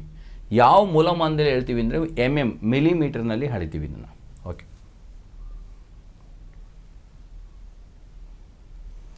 ನೆಕ್ಸ್ಟ್, ಯಾರು ಕರ್ನಾಟಕದ ಅರಣ್ಯದ ಶ್ವಾಸಕೋಶ ಎಂದು ಪ್ರಸಿದ್ಧರಾಗಿದ್ದಾರೆ ಅಂತ ಕೇಳಿದ್ದಾರೆ. ಯೂಸಲಾಗಿ ಇದಕ್ಕೆ ಸಾಲುಮರದ ತಿಮ್ಮಕ್ಕನ್ನ ಬರೆದ್ಬಿಡ್ತೀರಾ, ತಪ್ಪಿದು ಆ್ಯಕ್ಚುಲಿ ಆನ್ಸರು. ತುಳಸಿಗೌಡ ಅನ್ನೋದು ಕರೆಕ್ಟ್ ಆನ್ಸರ್ ಆಗುತ್ತೆ. ಓಕೆ, ಯಾರು ಕರ್ನಾಟಕ ಅರಣ್ಯದ ಶ್ವಾಸಕೋಶ ಓಕೆ ಅಂತ ಯಾರನ್ನ ಕರೆದಿದ್ದಾರೆ ಅಂತ, ಇವರು ಬೇಕಾದಷ್ಟು ಕೆರೆಗಳನ್ನು ಕಟ್ಟಿಸೋದು ಮತ್ತು ಅರಣ್ಯವನ್ನು ಬೆಳೆಸೋದಕ್ಕೆ ಹೆಚ್ಚಿಗೆ ಹೆಲ್ಪನ್ನು ಮಾಡಿರುವಂಥವ್ರು. ತುಳಸಿಗೌಡರನ್ನ ನಾವೇನಂತ ಕರಿತೀವಿ ಅಂದರೆ ಕರ್ನಾಟಕದ ಅರಣ್ಯದ ಶ್ವಾಸಕೋಶ ಅಂತ ಕರಿತೀವಿ. ಓಕೆ, ಅದರಿಂದ ನೇರವಾಗಿ ಆನ್ಸರ್ ಇರೋದ್ರಿಂದ ಇನ್ನು ಉಳಿದಂಥವನ್ನು ಮಾಡುವಂಥ ಅವಶ್ಯಕತೆ ಇರೋದಿಲ್ಲ, ಈಗ ಆಲ್ರೆಡಿ ಗೊತ್ತಿದೆ. ಆದರೆ ಮೋಸ್ಟ್ ಆಫ್ ದೆಮ್ ನೀವು ತಾಲೂಮನದ ತಿಮ್ಮಕ್ಕನಿಗೆ ಹಾಕಿರ್ತೀರ, ಈ ಕ್ವಶನ್ಸ್ಗೆ ಆನ್ಸರ್ ಹೋಗ್ಬಿಟ್ಟಿರುತ್ತೆ. ನೆಕ್ಸ್ಟ್ ಫೆಬ್ರವರಿ 25, ಕೇಂದ್ರ ಪೆಟ್ರೋಲಿಯಂ ಮತ್ತು ನೈಸರ್ಗಿಕ ಅನಿಲ ಸಚಿವಾಲಯ ಎಲ್ಪ್, ಪೆಟ್ರೋಲಿಯಂ ಮತ್ತು ನೀತಿ ಅಡಿಯಲ್ಲಿ 3 ಬ್ಲಾಕ್ನಲ್ಲಿ ಹೈಡ್ರೋಕಾರ್ಬನ್ಗಳ ಅನ್ವೇಷಣೆಗಾಗಿ ಬೀಡ್ಗಳನ್ನು ಆಹ್ವಾನಿಸಿತು. ಈ ಕೆಳಗಿನ ಯಾವ ಸೂಕ್ಷ್ಮ ಪರಿಸರ ಪ್ರದೇಶ ಪ್ರತಿಘಟನೆಗೆ ಕೇಂದ್ರವಾಗಿತ್ತು? ಬಾಂಬೆ ಹೈ ಅಲ್ಲ. ಬಾಂಬೆ ಹೈನಲ್ಲಿ ಪೆಟ್ರೋಲಿಯಂ ಉತ್ಪನ್ನಗಳು ಸಿಗುವಂಥ ಒಂದು ಘಟಕ ಇದು. ಬಾಂಬೆಯಿಂದ 15 ಕಿಲೋಮೀಟರ್ ಒಳಗಡೆ ಸಮುದ್ರದಲ್ಲಿರುವಂಥದ್ದು. ವೆಡ್ಜ್ ಬ್ಯಾಂಕ್ ಇದು ಕರೆಕ್ಟ್ ಆನ್ಸರು. ಓಕೆ, ಅದು ಆನ್ಸರ್ ಬಂದಿರೋದ್ರಿಂದ ಇವೆರಡು ರಾಂಗ್ ಇರುತ್ತೆ. ವೆಡ್ಜ್ ಬ್ಯಾಂಕ್ ಅನ್ನೋದು ಇದಕ್ಕೆ ಕರೆಕ್ಟ್ ಆದಂಥ ಉತ್ತರ. ಓಕೆ 2025 ಫೆಬ್ರವರಿನಲ್ಲಿ ಆದಂಥ ಒಂದು ಘಟನೆ ಇದು. ಇದು ಕರೆಂಟ್ ಇವೆಂಟ್ ಆದರೂ ಕೂಡ ಕ್ವಶನ್ಸ್ ಇಂಪಾರ್ಟೆಂಟ್ ಆಗುತ್ತೆ. ನೆಕ್ಸ್ಟ್ NWDPRA ವಿಸ್ತರಿಸಿ ಅಂತ ಇದರ ಅಬ್ರಿವೇಷನ್ ಫಾರ್ಮ್ಸನ್ನು ಕೇಳ್ತಾ ಇದ್ದೇನೆ. ಮೊದಲಿಗೆ ಅಬ್ರಿವೇಷನ್ಸ್ ಫಾರ್ಮನ್ನು ಗ್ರೂಪ್ ಸಿ ಹಂತದ ಪ್ರಶ್ನೆಗಳಿಗೆ 3 ಇದರೊಳಗೆ ಕೇಳ್ತಾ ಇದ್ದ. ನಾನು ಈಗಾಗಲೇ ಹೇಳ್ತಾ ಇದ್ದೆ DNA ಅಂದ್ರೇನು, RNA ಅಂದ್ರೇನು, ಪ್ಯಾನ್ ನಂಬರ್ ಅಂದ್ರೇನು, ಈ ಥರ ನೋಡಿ. ಇವಾಗ ಗ್ರೂಪ್ ಸಿ ಎಕ್ಸಾಮ್ಗಳಲ್ಲಿ SDAಗೂ ಕೂಡ 4-5 ಡಿಜಿಟ್ಗಿಂತ ಅಕ್ಷರಗಳಿಗಿಂತ ಹೆಚ್ಚಿಗೆ ಇರೋವನ್ನ ಕೇಳಿಬಿಟ್ಟಿರ್ತಾನೆ. ಈ ಥರದ್ದು ಕೇಳಿದಾಗ ತುಂಬ ಕೇರ್ಫುಲ್ಲಾಗಿ ಬರೀಬೇಕು. ಓಕೆ, ನಾನು ಹೇಳಿದೆ ಒಂದು ಸಲ ಇದನ್ನು ಗೊಂದಲಕ್ಕೊಳಗಾಗ್ಬಿಡ್ತವೆ. HMT ಅಂದರೆ ಏನು ಅಂದರೆ ಹಿಂದೂಸ್ತಾನ್ ಮರ್ಚೆಂಟ್ ಟೂಲ್ಸ್, ಎಗಲ್ ಮೇಲ್ ಟವಲ್, ಹೆಣ್ಣು ಮಕ್ಕಳ ತಂದೆ, ಹಿಂಗೆ ಕೊಡ್ತಾನೆ ಅವನು. ಎಲ್ಲವೂ ಮ್ಯಾಚ್ ಆಗೋ ಥರನೇ ಇರ್ತವೆ. ತುಂಬ ಕೇರ್ಫುಲ್ಲಾಗಿ ನೋಡಿ ಬರೀಬೇಕಾಗುತ್ತೆ. National watershed development procedure for rain fed area, ಇದು ತಪ್ಪು. Okay, national watershed development programme for rain fed area ಅಂದರೆ ಮಳೆ ಆಶ್ರಿತ ಪ್ರದೇಶದಲ್ಲಿ ಇದನ್ನು ಮಾಡುವಂಥ ಒಂದು ನ್ಯಾಷನಲ್ ಯೋಜನೆ ಇದು ಕರೆಕ್ಟ್ ಆದಂತಹ ಆನ್ಸರು. ಕರೆಕ್ಟಾಗಿರುವಂಥ ಆನ್ಸರ್ ಸಿಕ್ಕಿದ ಮೇಲೆ ಉಳಿದಂಥ 2 ಆಪ್ಷನ್ಸ್ಗಳು ತಪ್ಪಿರ್ತವೆ ಅಂತಲೇ ಅರ್ಥ. ಅದು ಗೊತ್ತಿರದೆ national watershed development programme for rain fed areas ಅನ್ನೋದು ಕರೆಕ್ಟ್ ಆನ್ಸರ್. ಇದರೊಳಗೆ ಮಳೆ ಆಶ್ರಿತ ಪ್ರದೇಶದಲ್ಲಿ ವಾಟರ್ ಶೆಡ್ ಮ್ಯಾನೇಜ್ಮೆಂಟ್ ಮಾಡುವಂಥ ಒಂದು ಪ್ರೋಗ್ರಾಮ್ ಇದು. Okay, NWDPRA. Okay, DPRA. Next ಗೋಣ. ಓಕೆ, ಇದನ್ನು AB ಪಟ್ಟಿಯನ್ನು ಕೊಟ್ಟಿದ್ದಾನೆ. ಪಟ್ಟಿ 1 ಮತ್ತು ಪಟ್ಟಿ 2. ಪಟ್ಟಿ 1 ಕೊಟ್ಟಿದ್ದಾನೆ, ಪಟ್ಟಿ 2 ಕೊಟ್ಟಿದ್ದಾನೆ. ಹೊಂದಿಸಿ ಕೆಳಗೆ ನೀಡಿರುವ ಆಯ್ಕೆಗಳಿಂದ ಸರಿಯಾದ ಉತ್ತರಗಳನ್ನು ಬರೆಯಿರಿ ಅಂತ ಕೇಳಿದ್ದಾನೆ. ಸುಂದರ್ಗಢ್ ಅನ್ನೋದು ಕಬ್ಬಿಣದ ಹದರನ್ನು ಉತ್ಪಾದಿಸುವಂಥದ್ದು. ಕಬ್ಬಿಣದ ಹದರು ಕರೆಕ್ಟ್ ಆನ್ಸರು. ನೈವೇಲಿ ಇದು ನಾವು ತುಂಬ ಹಿಂದೆ ಒಂದು ಕ್ವಶನ್ಸ್ ಕೂಡ ಬಂದಿತ್ತು. ಬೆಂಗಳೂರಿಗೆ ಸಮೀಪದಲ್ಲಿ ಕಲ್ಲಿದ್ದಲು ದೊರೆಯುವ ಸ್ಥಳ ಯಾವುದು ಅಂತ. Neyveli. Okay, 3 A3 B4 C1 okay G2. ಈ ಎರಡನೇದು ಕರೆಕ್ಟ್ ಆನ್ಸರ್ ಆಗುತ್ತೆ. A3 ಸುಂದರ್ಗಢ್ ಅನ್ನೋದು ಕಬ್ಬಿಣದ ಹದಿರು. ನೈವೇಲಿ ಲಿಗ್ನೈಟ್ ಅಂತ ಕೊಡ್ತಿದ್ದಾನೆ, ಅಂದರೆ ಕಲ್ಲಿದ್ದಲಿನ ಹದಿರು, ಕೋಲ್ ಓರ್ ಇದು. Okay, anthracite, bituminous, lignite feet ಅಂತ ಕೇಳಿರ್ತೀರ. ಲಿಗ್ನೈಟ್ ಕಲ್ಲಿದ್ದು ದೊರೆಯುವಂಥ ಒಂದು ಸ್ಥಳ ಇದು. ಓಕೆ, ಇದು ಕೂಡ ಕರೆಕ್ಟ್ ಇದೆ. ಸಿ ಬಾಲ್ಘಾಟ್ ಅಂತ ಇದೆ. ಇದು ತಾಮ್ರದ ಕಾಪರ್ ಹದಿರನ್ನು ಇರುವಂಥ ಒಂದು ಸ್ಥಳ ಇದು. ಓಕೆ, ಚಾಂದ್ ಮಾರಿ ಅಂತ ಇದೆ. ಇದು ಮ್ಯಾಂಗನೀಸ್ ಅದಿರುವಂಥದ್ದು. ಮ್ಯಾಂಗನೀಸ್ MN ಬರೆದೇ ಬಿಡೋಣ. ಮ್ಯಾಂಗನೀಸ್ ಅದಿರು ಇರುವಂಥ ಒಂದು ಸ್ಥಳ ಇದು. ಓಕೆ, ಯಾವ್ದು ಕರೆಕ್ಟ್ ಅಂತಂದರೆ ಸೆಕೆಂಡ್ ಆಪ್ಷನ್ಸು ಕರೆಕ್ಟು. ಹೀಗೆ ಅನಾಲಿಸಿಸ್ ಮಾಡಿಕೊಂಡು ನಿಮ್ಗೆ ಗೊತ್ತಿರೋದನ್ನ ಕರೆಕ್ಟ್ ಮಾಡ್ತಾ ಹೋಗ್ಬಿಟ್ರೆ ನೀವು ಟ್ರೇಸ್ ಔಟ್ ಮಾಡೋದು ತುಂಬ ಈಸಿ. ಇದನ್ನ ನಿಮ್ಗೆ ಗೊತ್ತಿದೆ. ನೈವೇಲಿ ಅಟ್ಲೀಸ್ಟ್ ನಿಮ್ಗೆ ಗೊತ್ತಿರುತ್ತೆ ಲಿಗ್ನೈಟ್ ಅಂತ. ಅದು B4 ಇರುವಂಥದ್ದನ್ನ ನೀವು ನೋಡೋದಾದರೆ B4 2 ಕಡೆ ಇದೆ. ಓಕೆ, ಇಲ್ಲಿ ನೆಕ್ಸ್ಟ್ ಸುಂದರ್ಗಢ್ ಗೊತ್ತಿದೆ, ಕಬ್ಬಿಣ. ಇವೆರಡನ್ನು ನೀವು ಅನಾಲಿಸಿಸ್ ಮಾಡಿದ್ರೆ ಉಳಿದಂಥ ಆನ್ಸರನ್ನು ಜಸ್ಟ್ ಮಾಡೋದಕ್ಕೆ ಸಾಧ್ಯತೆ ಇದೆ. ಇದು AB ಪಟ್ಟಿ ರೀತಿಯಲ್ಲಿ ಕೊಟ್ಟಿದ್ದಾನೆ. ಯಾವ್ಯಾವ ಪ್ಲೇಸಲ್ಲಿ ಯಾವ್ಯಾವ ಅದ್ರುಗಳು ಸಿಗ್ತವೆ ಅಂತ.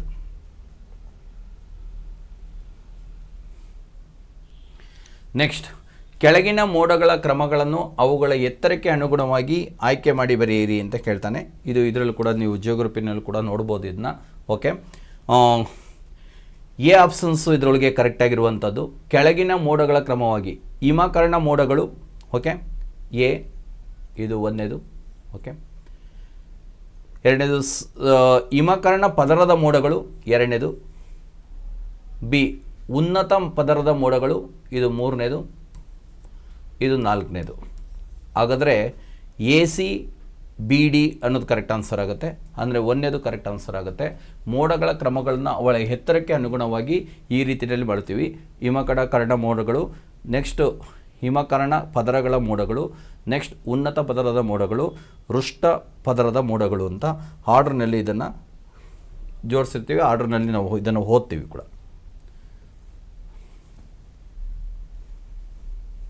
ಓಕೆ, ತೇವಾಂಶವನ್ನು ಅಳೆಯಲು ಬಳಸುವ ಉಪಕರಣ.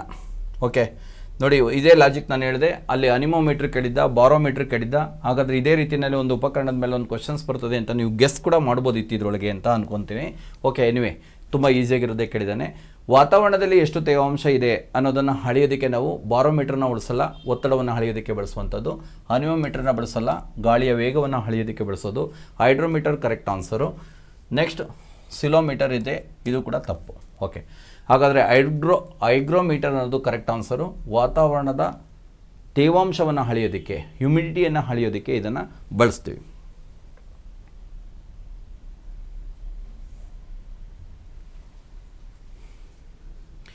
ಓಕೆ, ಈ ಒಟ್ಟು 25 ಪ್ರಶ್ನೆಗಳು STA ಬಂದಿವೆ.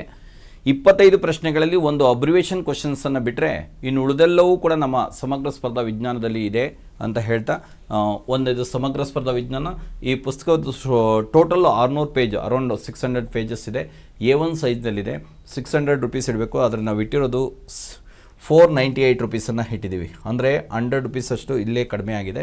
ಎರಡನೇದು, ಎಲ್ಲ ಎಕ್ಸಾಮ್ಗಳಲ್ಲೂ ಒಂದು ಕ್ಯಾಟಗರಿ ಎಕ್ಸಾಮನ್ನು ತೆಗೆದುಕೊಂಡು, ಅಂದರೆ PSI ಒಂದು ವರ್ಷದಲ್ಲಿ ಒಂದು 3-4 ಆಗಿದೆ ಅಂತಂದರೆ ಯಾವ PSI ಇಂದ ಒಂದಷ್ಟು ಹೈಯೆಸ್ಟ್ ಬಂದಿರುವಂಥದ್ದು, ಈ ಥರ ಅನಾಲಿಸಿಸನ್ನು ಮಾಡಿದ್ದೀವಿ. ಅಂದರೆ ಒಟ್ಟು ಎಷ್ಟು ಕ್ವಶನ್ಸ್ಗಳು ಆ ಎಕ್ಸಾಮಲ್ಲಿ ಬಂದಿತ್ತು. ಈ ಉದಾಹರಣೆಗೆ ಈ ಸಲ 25 ಕ್ವಶನ್ಸ್ಗಳು STA ಬಂದಿದೆ, 24 ಕ್ವಶನ್ಸ್ಗಳು ಕವರ್ ಆಗಿದೆ ಅಂತಂದರೆ ಆಲ್ಮೋಸ್ಟ್ 99% ಬಂದಿರುತ್ತೆ. ಅದು ಪರ್ಸೆಂಟೇಜು, ಶೇಕಡವಾರು ಎಷ್ಟು ಉಪಯುಕ್ತವಾಗಿದೆ ಅನ್ನೋದನ್ನು ಈ ಸೈಡ್ನಲ್ಲಿ ನಾವು ಬರೆದಿರ್ತೀವಿ. ಅದರಿಂದ ನಿಮಗೆ ಎಷ್ಟು ಎಫೆಕ್ಟಿವ್ ಆಗಿ ಇದೆ ಬರ್ತಾಯಿದೆ ಕ್ವಶನ್ಸ್ ಅನ್ನೋದನ್ನು ನೋಡ್ಬೋದು. ಇದೇ ಥರ ಸಿಂಪಲ್ ವೇನಲ್ಲಿ ಬರೆದಿದ್ದೀವಿ. Biology, ecology, chemistry, physics, science and technology, old question papers, applied chemistry, special science ಕೂಡ ಇರುತ್ತೆ, ಅಪ್ಲೈಡ್ ಸೈನ್ಸ್ ಕೂಡ ಇರುತ್ತೆ ಇದರೊಳಗೆ. ಓಕೆ, ತುಂಬ ಜನ ಸ್ಟೂಡೆಂಟ್ಸ್ ಕೇಳ್ತಾಯಿದ್ರು ಕನ್ನಡದವ್ರಿಗೆ ಮಾತ್ರ ಇದೆ, ಇಂಗ್ಲೀಷಲ್ಲಿ ಬರೀರಿ ಅನ್ನೋದನ್ನು ಒತ್ತಡ ಇತ್ತು. ಆಸ್ಪಿರೆಂಟ್ಸ್ನ ಆಸೆಯನ್ನು ಈಡೇರಿಸಬೇಕು ಅನ್ನೋ ಒಂದು ಆಸೆಯಿಂದ ಇಂಗ್ಲೀಷಲ್ಲಿ ಕೂಡ ಇದೆ. ಸ್ಮಾರ್ಟ್ ಸೈನ್ಸ್ ಅಂತ ಇರುತ್ತೆ, ಏನು ಇದೆ ಇದರಲ್ಲಿದೆ ಕನ್ನಡದಲ್ಲಿದೆ, ಅದೇ ರೀತಿಯಲ್ಲಿದೆ. ಇದು ರೀಸೆಂಟಾಗಿ ಅಪ್ಡೇಟ್ ಆಗಿರೋಂಥ HK ಮಾಹಿತಿ ಇದರೊಳಗೆ ಇಂಗ್ಲೀಷ್ನಲ್ಲಿ ಕೂಡ ಇದೆ. ಈ ಉದಾಹರಣೆಗೆ ರಾಮ್ಸರ್ ತಾಣಗಳು ಅದೆಲ್ಲ ಆ ಹಂತದಲ್ಲಿ ಏಪ್ರಿಲ್ ಹಂತದಲ್ಲಿ ಅಪ್ಡೇಟ್ ಆಗಿರಲ್ಲ ಕನ್ನಡದೊಳಗೆ. ಇದರಲ್ಲಿ ಕೂಡ 100% ಅಪ್ಡೇಟ್ ಆಗಿವೆ. 96 ತಾಣಗಳನ್ನು ನೋಡ್ಬೋದು, ಕರ್ನಾಟಕದ 4 ತಾಣಗಳನ್ನು ನೋಡ್ಬೋದು. ಆ ರೀತಿಯಲ್ಲಿ 100% ಅಪ್ಡೇಟ್ ಆಗಿದೆ. ಇವತ್ತಿಗೆ ನೀವು ಇಂಗ್ಲೀಷಲ್ಲಿ ಓದುವಂಥವರು ಇಂಗ್ಲೀಷಲ್ಲಿ ಸ್ಮಾರ್ಟ್ ಸೈನ್ಸ್ ಅಂತ ಕೂಡ ಬಳಸ್ಬೋದು. ಓಕೆ, ಇಲ್ಲಿಗೆ ಸಂಬಂಧಿತವಾದದ್ದಲ್ಲ, ಆದರೂ ಕೂಡ ನಾನು ಹೇಳ್ತಾ ಇದ್ದೀನಿ. ರೀಸೆಂಟಾಗಿ ಒಂದು ಸ್ಪರ್ಧಾ GK ಸಾರಥಿ ಅನ್ನುವಂಥ ಪುಸ್ತಕವನ್ನು ಬಿಟ್ಟಿದ್ದೀವಿ. 19 ಸಬ್ಜೆಕ್ಟ್ಗಳನ್ನು ಕವರ್ ಮಾಡಿದ್ದೀವಿ. 885 ಪೇಜಸ್ ಇದೆ ಟೋಟಲ್ ಆಗಿ ಕ್ರೌನ್ ಸೈಜ್ನಲ್ಲಿ. 660 ರೂಪಾಯಿನ ಇಟ್ಟಿದ್ದೀವಿ. 850 ಪೇಜ್ ಇದೆ ಅಂದರೆ ಲೀಗಲಾಗಿ ಇಟ್ಟರು 800 ರೂಪೀಸ್ ಇಡಬೇಕು. ನಾವು ಅಲ್ಲೇ ಅರೌಂಡ್ 150 ರೂಪೀಸ್ ಅಷ್ಟು ಕಡಿಮೆ ಮಾಡಿದ್ದೀವಿ. 660 ರೂಪೀಸ್ಗೆ ಇದು ಸಿಗುತ್ತೆ. ಇದನ್ನು ಬಳಸ್ಕೊಳ್ಳಿ. ಅತಿ ಹೆಚ್ಚಿಗೆ ಕ್ವಶನ್ಸ್ಗಳು ಸ್ಟ್ಯಾಟಿಕ್ GK ಮತ್ತು ಕರೆಂಟ್ ಇವೆಂಟ್ಸ್ ಮೇಲೆ ಜಾಸ್ತಿ ಕ್ವಶನ್ಸ್ಗಳು ಎಲ್ಲ ಎಕ್ಸಾಮ್ಗಳಲ್ಲೂ ಬರ್ತವೆ. ಎಲ್ಲ ಏರಿಯಾನೂ ಇದರೊಳಗೆ ಕವರ್ ಮಾಡಿದ್ದೀವಿ ಅಂತ ಹೇಳ್ತಾ ಇವತ್ತಿನ ತರಗತಿಯನ್ನು ಮುಗಿಸೋಣ. ಧನ್ಯವಾದಗಳು.